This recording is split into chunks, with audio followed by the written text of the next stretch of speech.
Vamos a conversar con él, vamos a tomar contacto con Juan a 121 años del informe Vialet-Macé y de la Ley Nacional de Trabajo. Las fechas que marca 30 de abril de 1904 y 4 de mayo del mismo año, durante el gobierno de Roca. Nos meteremos en esta historia, vamos a disponernos junto a Ronnie, al menos desde lo personal, a aprender, a escuchar atentamente, a reforzar aquello que por ahí andaba medio flojito. Muy buenos días, Juan, ¿cómo estás? Muchas gracias por atendernos, ya estamos al aire. Te saluda Sergio Centenaro, estamos junto a Ronnie Fuchs, aquí en Radio Lateral, en la provincia de Misiones. ¿Cómo estás, Juan? Hola, ¿cómo estás? Sergio, Romina, un gusto estar charlando de nuevo con ustedes. Bien, muchas gracias. Los agradecidos somos nosotros. Bien, a ver, si la fotografía ¿es la correcta? ¿Sí? Bien. Juan, qué bueno estar conversando con vos porque nos traes esta información, esta reflexión, este repaso de la historia a 121 años del informe Vialet-Macé y de la Ley Nacional del Trabajo. Yo tengo que confesarte que no hice los deberes, entonces, si me dijeras hoy, Juan, saca una hoja y tendría que decir, profe, ¿no puede ser la semana que viene? Pero vamos a aprovechar con toda humildad, con los oídos prestos, a escuchar este pasaje de la historia argentina que evidentemente ha protagonizado el gobierno de Julio Argentino Roca y que muchos tenemos allí medio flojito en la historia. ¿Nos querés ayudar a afirmar estos conocimientos? ¿Qué pasó? Dale. Sí, perfecto, totalmente, ¿no? Primero lo que podríamos hacer es un poco brevemente marcar históricamente, ¿no? Para los oyentes también y para todos, para recordar. Julio Argentino Roca tuvo dos gobiernos, fue dos veces presidente de la República, ¿no? El primer gobierno fue en 1880, él asume en 1880 después de derrotar al mitrismo en varias batallas, Puente Alsina, Los Corrales y demás, y él, ese primer gobierno va a gobernar de 1880 a 1886 y luego va a volver al gobierno Roca en el 98 y va a gobernar hasta 1904, ¿no? Y en todo ese periodo, incluso un poco antes y hasta el 1904 por lo menos, Roca es el personaje de la política argentina, digamos, es el personaje donde en gran medida orbita la política argentina porque tenía una construcción política muy profunda que tenía que ver con lo que se denominó como la Liga de Gobernadores. Él había afincado ya en su primer gobierno, había sentado su primer gobierno en una liga entre las provincias para oponerse fundamentalmente, podríamos decir nosotros, a la oligarquía porteña que estaba representada fuertemente por Bartolomé Mitre, ¿no? Por eso yo decía, en el 80 Roca asume a partir de derrotar al mitrismo, ¿no? Bueno, y después tiene un conjunto de políticas enorme, aparte, son dos gobiernos largos, él incluso impone a su sucesor, que es Juárez Celman, y también impone al vicepresidente, que es Pellegrini, ¿no? Entonces Juárez Celman va a gobernar hasta la crisis del 90, de 1890, y después va a asumir Pellegrini para completar ese periodo. ¿Qué quiero decir con esto? Esto que Roca era un personaje muy importante, central en el momento, el cual también había derrotado al mitrismo, que también se había insurreccionado en 1874, antes que asuma Avellaneda, y él lo había derrotado en una batalla también ahí al mitrismo. ¿Qué era lo que estaba en discusión principalmente? La discusión por el reparto de la renta de la aduana y la capitalización de Buenos Aires, ¿no? ¿Qué sería esto? El reparto por la renta de la aduana, yo creo que lo explica muy, muy bien y muy claramente Alberdi, ya en sus años mayores. Dice: Argentina parecía una gigantesca alcancía en la que todas las provincias ponían su moneda, pero solo Buenos Aires se apropiaba, solo Buenos Aires tenía la llave de esa alcancía, ¿no? Ujú. Es decir, solo Buenos Aires se apropiaba de la renta. Ujú. Bueno, Roca, ¿qué pretende hacer y qué termina haciendo en el 80, por lo cual el mitrismo se insurrecciona? Nacionaliza la renta de la aduana, es decir, reparte esa renta con todas las provincias, ¿no? Es toda cohesión nacional, es toda integración, etcétera, etcétera. Entonces me parece que ahí, enmarcando el gobierno de Roca, podemos también comprender, ya en el siglo XX, los sindicatos habían nacido a mediados del siglo, el primer sindicato es el sindicato de los gráficos, ¿no? A mediados del siglo XIX, y después, bueno, empezaba a ver, digamos, la cuestión social empezaba a aparecer más fuertemente, ¿no? Ahí está esa encíclica, que es la primera que aborda la cuestión social, que es la Rerum Novarum, ¿no? ¿Qué quiero decir? La cuestión social, la cuestión de los trabajadores, las condiciones de trabajo, era una temática que empezaba a aparecer fuerte en la agenda política. Y en este marco es que Roca, durante su segundo gobierno, le encomienda a Juan Vialet Macé recorrer el país. ¿Para qué le encomienda recorrer el país? Para ver cómo es la situación de los trabajadores, en qué situación real están los trabajadores argentinos. Bueno, y ahí es que Vialet Macé recorre la Argentina, recorre las provincias y demás, y hace un informe que es bastante conocido, se hizo famoso porque se llama el informe sobre la situación de la clase trabajadora en la Argentina, que se lo resume generalmente como informe de Vialet Macé, ¿no?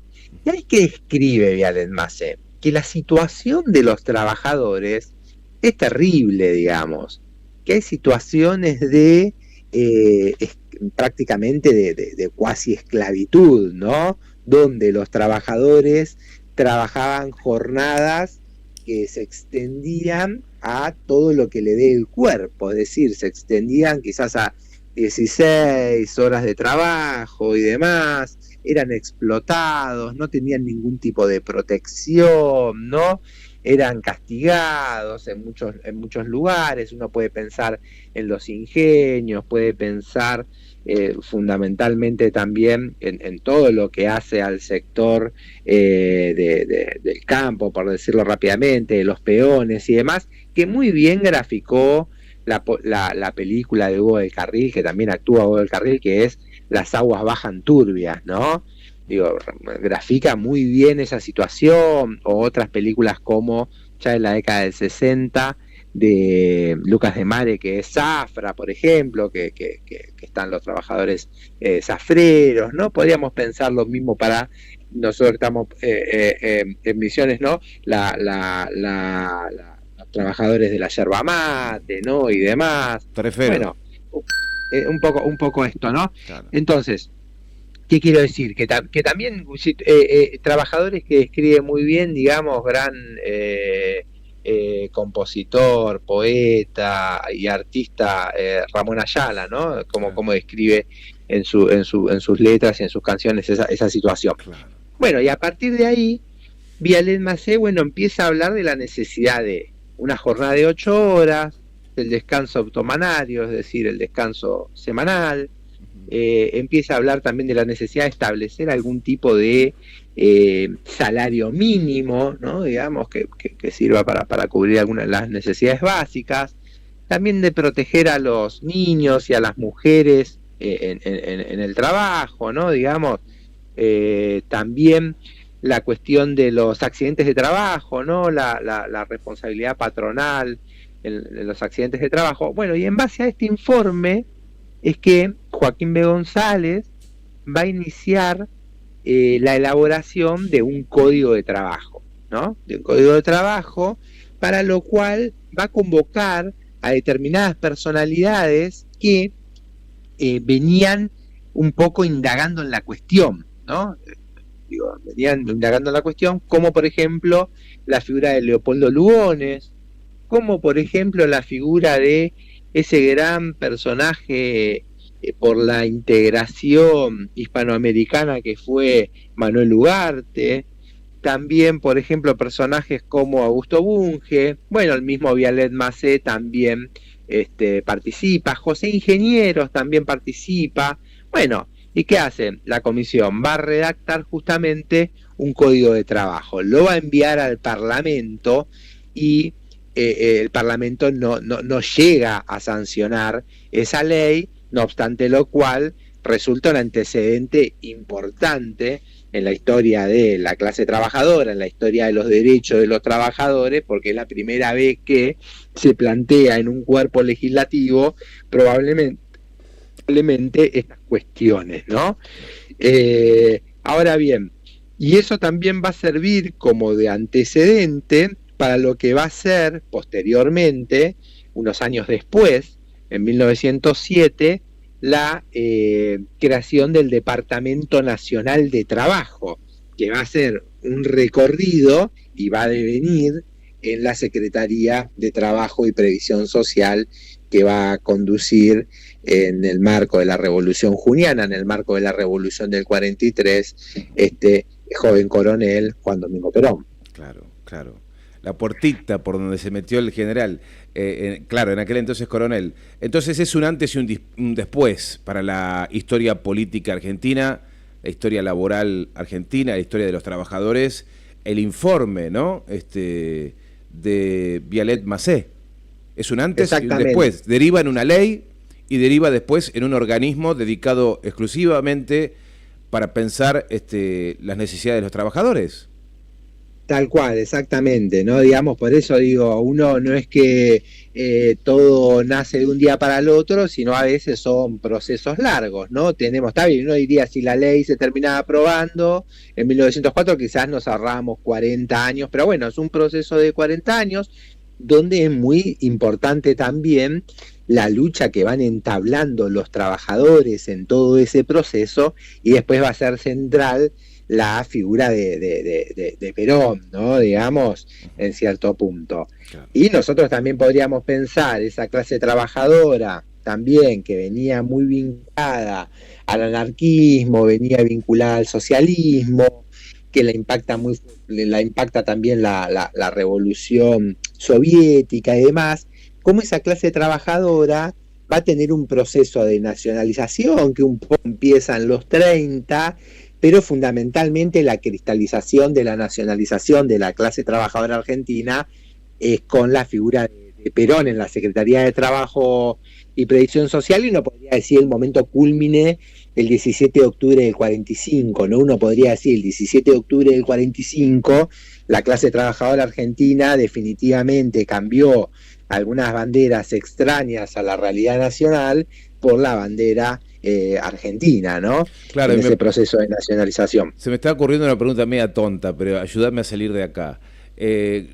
Tratar de convencer, por ejemplo, a las primeras oleadas migratorias de inmigrantes que llegaron a Argentina, ese sentimiento nacionalista, es difícil porque no eran argentinos, no eran nacidos acá, debieron ser los hijos de ellos que sintieran eso por primera vez, pero no fue con esas primeras oleadas migratorias.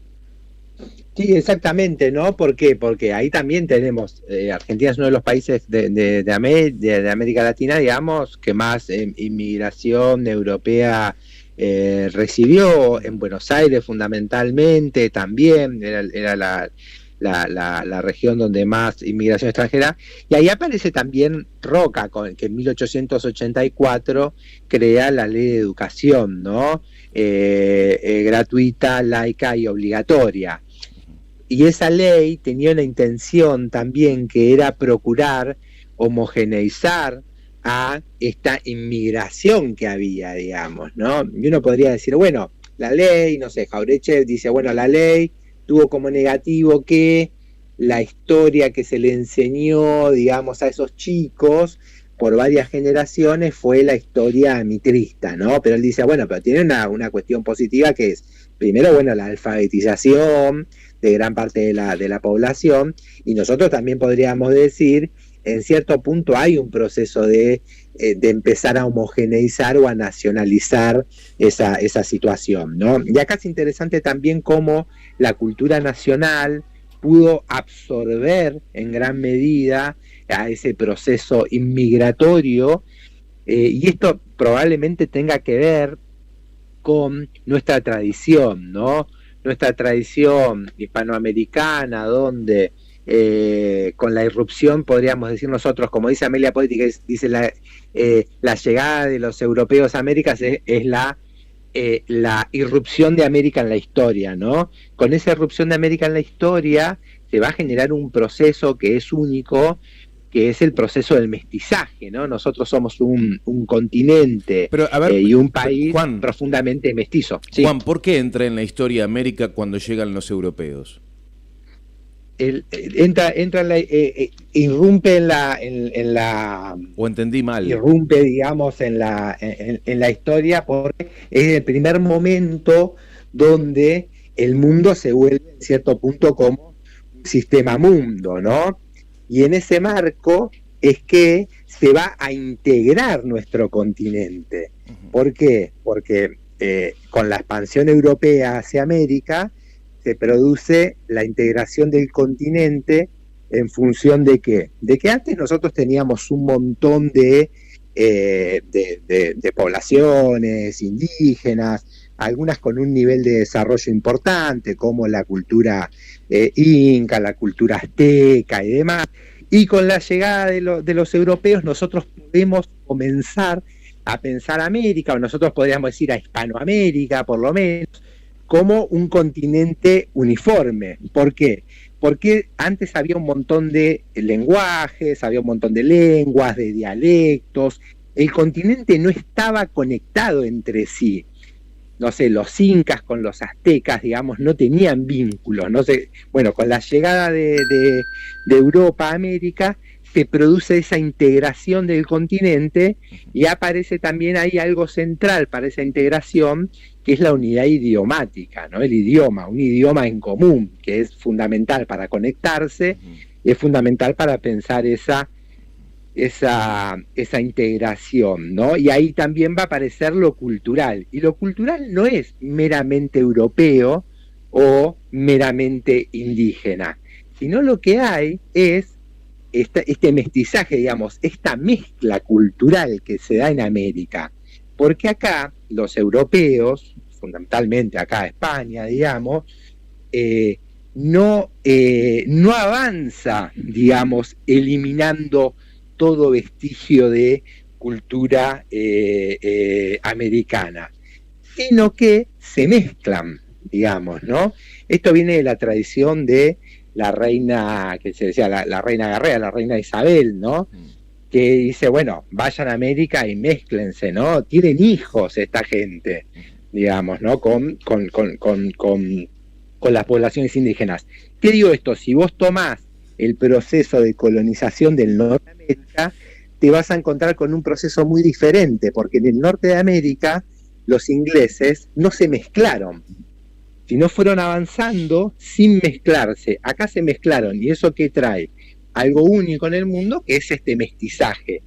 ¿Y yo por qué decía esto? Porque ese mestizaje es en gran medida también, pienso, lo que explica cómo la inmigración también y nuestra cultura pudo absorber a la inmigración sin desfigurarse, ¿no? Porque la inmigración, sin desfigurarse y también sin establecer guetos, porque acá en la Argentina nosotros estamos todos mezclados, ¿no? Se puede ver en los rostros de nuestra población, que son rostros mayormente mestizos. Se puede ver en que no hay guetos, digamos, en la Argentina. No es que acá vos tenés a todos los italianos, acá los españoles, no, sino hubo un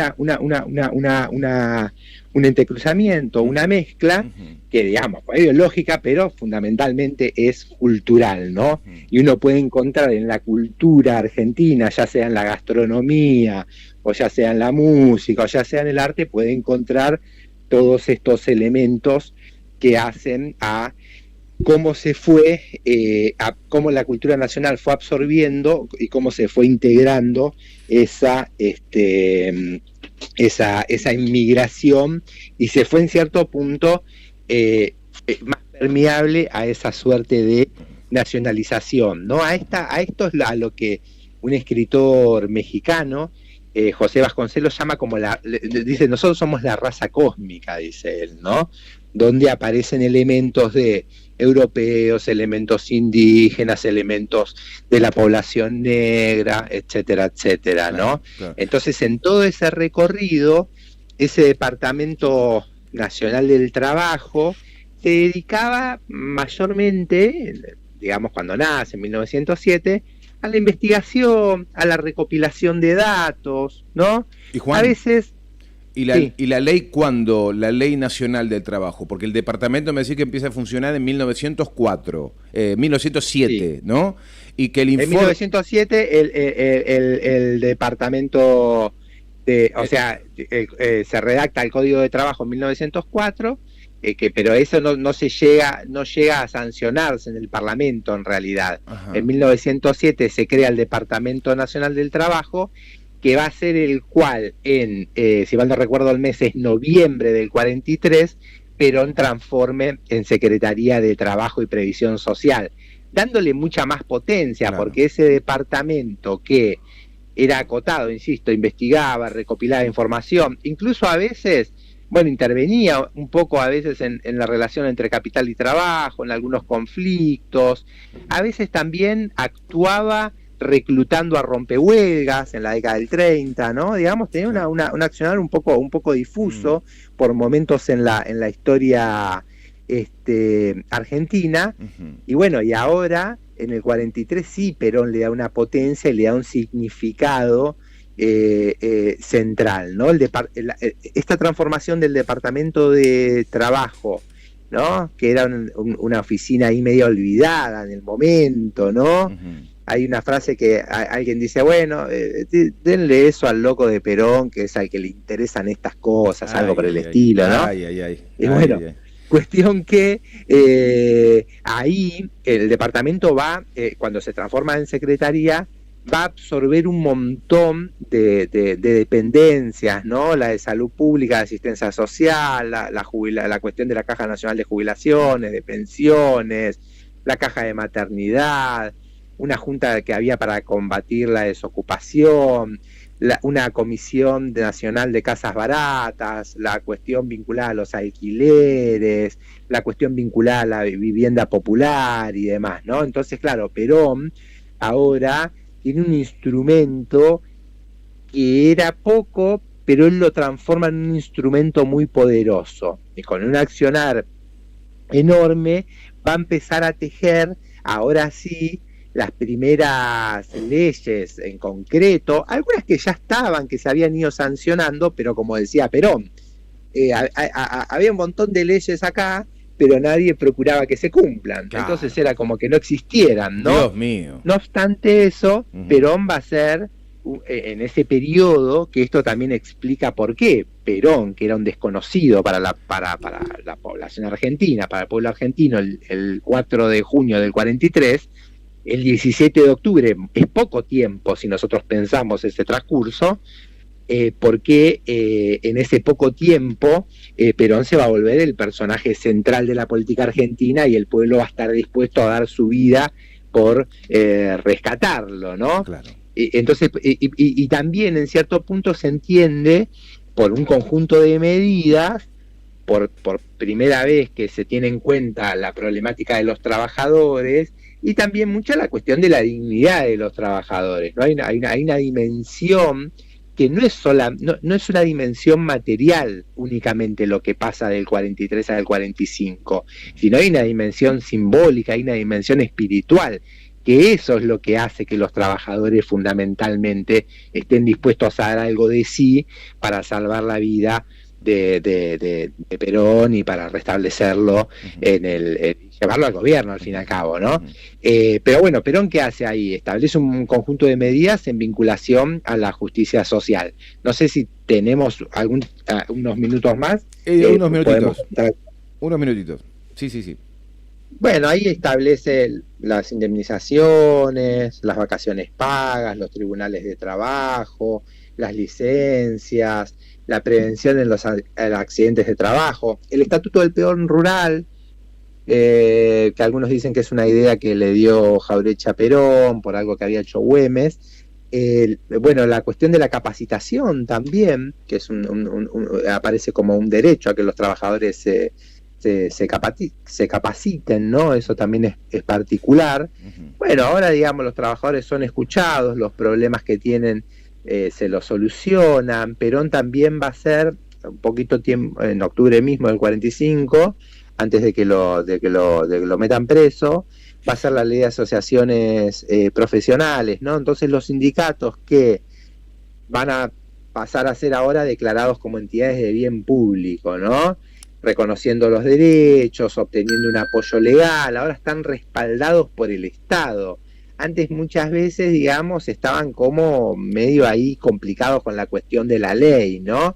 Bueno, ahora son reconocidos por el Estado, ¿sí? Aparece esto de que los sindicatos, ya sea que tengan personería o no, no van a poder ser intervenidos.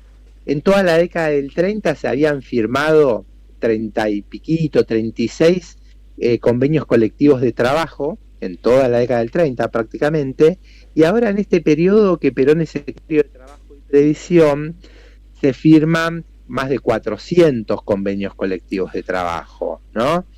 Y poco más tarde Perón va a hacer algo que es central, que es que va a organizar, va a pujar y va a organizar a los trabajadores por rama de actividad, ¿no? Y esto le da una potencia enorme a los sindicatos. ¿Por qué? Porque antes vos tenías, por ejemplo, hay un caso emblemático que es el de la construcción, vos tenías un sindicato de albañiles, de pintores, de carpinteros, de ceramistas, etcétera, etcétera. Eran 14 sindicatos. Bueno, ahora va a ser un sindicato solo, el sindicato de la construcción, ¿no? Entonces esto le da mucho, replicado en otros ámbitos, le da mucho más poder a los trabajadores, ¿no? Claro. Entonces, ¿qué quiero decir? Acá Perón establece un conjunto de medidas que van a transformar la realidad argentina, van a transformar la realidad de los trabajadores, y va a haber una gremiación enorme, ¿no? Porque se pasa de tener más o menos unos 400.000 afiliados a tener prácticamente 3 millones de afiliados los sindicatos, ¿no? Por eso se dice, claro, Perón entiende que la columna vertebral del movimiento nacional justicialista es la clase trabajadora pensada en forma indivisa, digamos, ¿no? Sin estar dividida, sino cohesionada. El movimiento obrero organizado. Juan, ya estamos casi en el cierre. Quería hacer unas breves reflexiones que me quedan a partir de esta extraordinaria exposición, porque puedo decir por fin que a partir de esta charla con Juan Godoy, sé lo que es el informe Vialet-Macé, lo que es la Ley Nacional del Trabajo y lo que es este departamento creado que termina siendo la antesala de la creación de la Secretaría de Trabajo y Previsión Social, que después conduciría Perón en el 43. Bueno, estoy aprendiendo todo esto, me queda claro, y no por nada estás vinculando o dándole centralidad a Juan Perón, a Juan Domingo Perón, hilvanando en la historia a Julio Argentino Roca y a Juan Domingo Perón en una sola salida. Y esto me ha costado mucho entenderlo, esto lo he dicho en varias oportunidades, muy reaccionario con Julio Argentino Roca, hasta que algunos coscorrones empezaron a hacerme reflexionar, hasta que me senté a leer a Julio Argentino Roca y descubrí que lo combatía Mitre, que tampoco lo sabía. Y muchos argentinos, Juan, hoy no lo sabemos. Quiero agradecerte esto, déjame una humorada para cerrar, sí. Y que tiene que ver con, me imagino, el escenario, ¿no?, de este indio Ranquel, que por ahí, no sé si los Ranqueles estaban en La Pampa, pero supongamos que estaban en La Pampa, ¿no?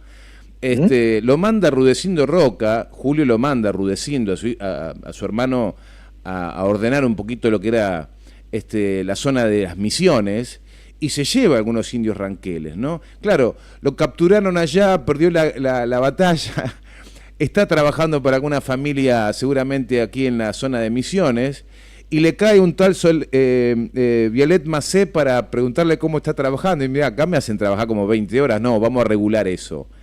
Y se habrá quedado con un signo de pregunta el indio Ranquel, ¿no? Me capturaron allá en la zona sur, ahora estoy acá, pero lo mandó Roca a cuidar mis horas de trabajo. Es una locura, pero pudo haber sido cierto también.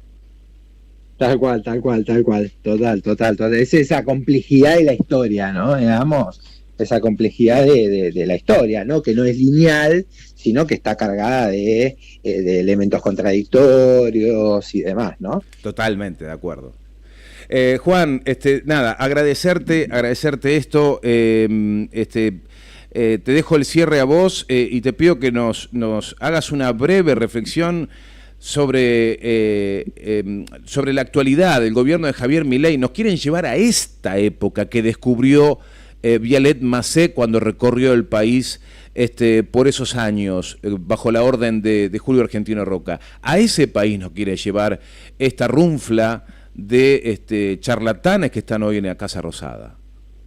Sí, tal cual, Sergio, digamos, ¿no? Evidentemente, cuando se habla de esta idea de que la Argentina era potencia mundial, etcétera, etcétera, yo invitaría justamente a dos cosas, invitaría a leer el informe Vialet Macé, a ver cómo vivía el pueblo argentino, y ahí uno se va, el informe es de acceso, está editado, digamos, tiene un montón de ediciones, se consigue fácil, también está por internet, creo yo. En un momento estaba en la página del Ministerio de Trabajo. Bueno, hoy imagínate, difícilmente esté por ahí, pero yo invitaría a leer el informe de Vialet Macé, por un lado, para ver cuál era la situación de la clase trabajadora. Esto que nos dicen, no, porque la Argentina me parecía que el pueblo vivía entre nadando en dinero y demás, y uno se va a encontrar ahí con una realidad muy disímil, muy diferente a lo que se nos plantea desde el gobierno, ¿no? Uh-huh. Por un lado invitaría a eso, y por otro lado también le invitaría muy sintéticamente a ver ese cuadro famoso, varios lo deben conocer, va a recordarlo, que es de Ernesto de la Cárcova, que es Sin pan y sin trabajo, ¿no? Los que están por Buenos Aires lo pueden ir a ver cualquier día en el Museo Nacional de Bellas Artes, y si no, se puede poner por internet y verlo rápidamente. Y ver en ese cuadro, que también grafica cuál era la situación de la clase trabajadora en esa Argentina que nos quieren vender, que era una Argentina pujante, que era una Argentina en el cual los trabajadores vivían en buenas condiciones, ¿no? Dios mío.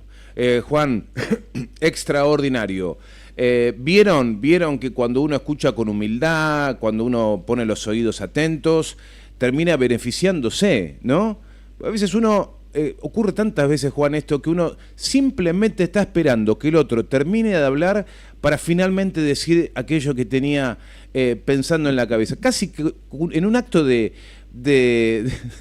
no sé, de mala educación, ¿no? De ni siquiera estar escuchando cuando el otro te está transmitiendo un mensaje. Acá lo que estamos haciendo es escuchar. Y nos enriquecemos nosotros. Por lo menos yo me he enriquecido en esta mañana. Ha sido una grandiosa entrevista que nos has brindado, Juan, para entender parte de nuestra historia, que es uno de los eslabones de la liberación del pueblo argentino. Dignidad a los trabajadores. Juan, ¿se va a repetir esta charla? ¿Podemos hacer ese compromiso? Sí, tal cual. Podríamos abordar algún día o puede ser el turno de Julio Argentino Roca, cómo fue su conformación, también ya directamente durante el gobierno de Perón, la política para con la clase trabajadora, ¿no? Bien. Me parece que ahí puede haber algo central. Y me parece en esto que vos decías, yo recordaba justamente a Francisco, que usaba como una idea que era como el magisterio de la oreja, decía él, ¿no? O el apostolado de la oreja, ¿no? En esto de escuchar que decís vos, que es central. Gracias, Juan, gracias por este tiempo. Te mandamos un gran abrazo. Gracias a ustedes por la comunicación, un abrazo. Hasta pronto. Hasta pronto. Juan Godoy conversando con nosotros en esta mañana. Él es licenciado en Sociología, doctor en Comunicación, docente universitario, investigador y autor del libro Nación, Fuerzas Armadas y Dependencia, conversando con nosotros en esta mañana. Realmente un lujo para Radio Lateral.